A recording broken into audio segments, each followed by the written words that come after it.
Speaking of the artistic gifts of footballers, this top player became a DJ after retiring from football. He is Djibril Cisse. The former French international played as a forward in his active days and had a long career during which he featured for reputable clubs such as Liverpool, Sunderland, and Queen's Park Rangers in England, and he played in a whole host of other clubs as well. On the 20th of October 2015, Cisse announced his retirement from football at the age of 34 due to an injury, but soon announced his return to football on the 4th of July 2017.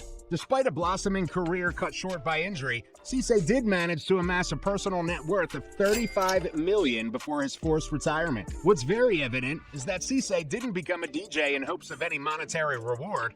He did it solely for the passion he had for it.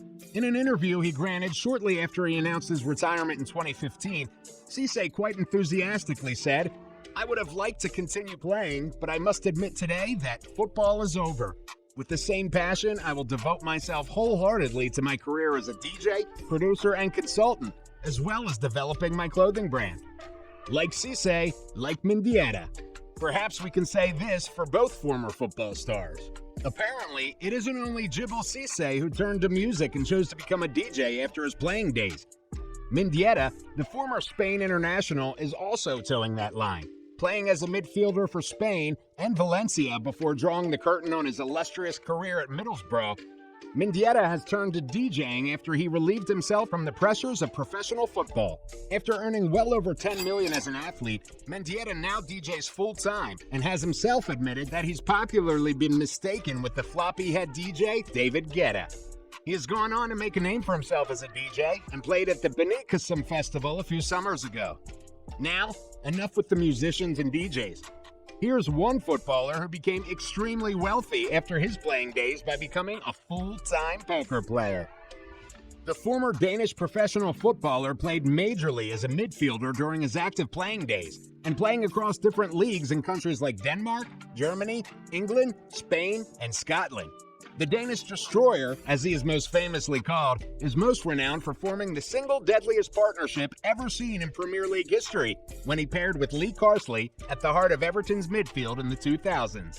Gravesen averaged a meager annual salary of $400,000 during his playing days and only had a net worth of roughly $1.5 million when he renounced his retirement from professional football on January 27, 2009, after he failed to find a new club following his release by Celtic.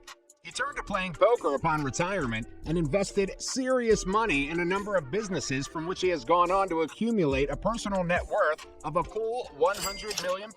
He is now a full-time poker player based in Vegas. While many footballers get their breakout very early in their careers and signing their first major professional contract even before they turn 18, it's not so for some other footballers, like the Leicester City star Jamie Vardy. Vardy's football journey has been particularly rough and frustrating.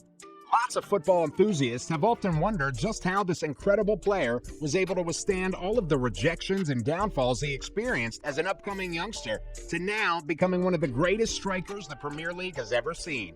When many youngsters already have their first professional contract by the time they turn 18, Vardy still played non-league football at 20, earning £30 a week. To survive and keep his football dreams alive, he worked full-time as a factory technician making medical splints for people with foot problems. Well, today he no longer has to, as he now earns enough to make him live a more comfortable life playing for Leicester City. The superstar earns an annual salary of £7.3 million, and he has even gone on to win the Premier League and the Player of the Season award in the sensational 2015-2016 season. That's a near $9 million in annual earnings for the England international. The phrase, "the special one," is synonymous with only one man in the world of football. Although having a terrible career as a football player, he has gone on to establish himself as one of the topmost football coaches in the world. But even for Mourinho, things weren't always as rosy and glittering. As a footballer, his career never quite took off, and the farthest he got was being a bit-part player in the second tier of Portuguese club football. With a passion for coaching and strong psychological prowess, he enrolled at university to study sports science. Upon graduating, he first had to settle for a job as a PE teacher. The first job saw him teaching disabled children, and he spent 5 years working in various schools before he eventually got his first break in professional football. He had stints as a youth coach, scout, and assistant manager to the likes of Bobby Robson and Louis van Gaal before stepping up to the role of manager. Of course, Mourinho no longer has to worry about going back to his teaching job anytime soon. The world-class coach has done very well for himself, amassing a net worth of well over $120 million in over 2 decades of coaching. Finally, the 2 ex-England internationals who took to filmmaking while still actively playing in the English top flight. They are none other than Rio Ferdinand and Ashley Cole. These 2 ex-England internationals did the unthinkable in 2009 when they teamed up with rap icon 50 Cent to help co-produce his movie titled Dead Man Running as executive producers. The movie got its first screening on August 12, 2009, before finally being released to the public on October 30th. Ferdinand and Cole were major contributors to Dead Man's overall budget of around £3 million, with both players earning a combined $5.5 million in annual salaries around this period. Pulling out $3 million for a viable investment would not have been so much of a burden. Unfortunately, the movie went on to flop badly,